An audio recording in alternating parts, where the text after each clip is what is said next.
Hello.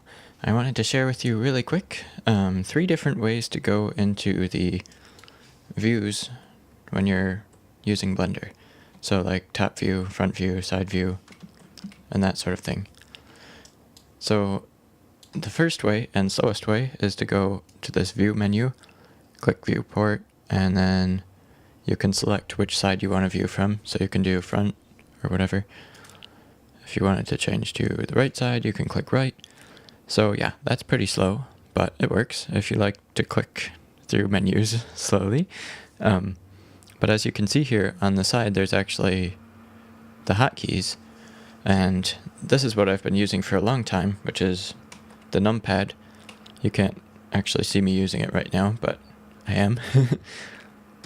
So yeah, numpad 1 is front view, numpad 3 is right view, and numpad 7 is the top view.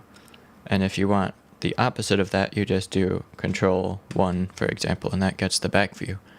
And control 3 gets the left view. So what I discovered the other day, without even meaning to, I haven't ever seen this before, and it was honestly an accident that I found it, was that you can hold down the Alt key and drag the middle mouse button, and that will actually just pan you right into that view without any numpad usage or menu usage. All you do is hold down the Alt key and drag the middle mouse button, and you can just super easily get into these menus, or these side views, and front view and top view and back view and everything. Yeah, so that's it. I hope it speeds you up a little bit, and cheers!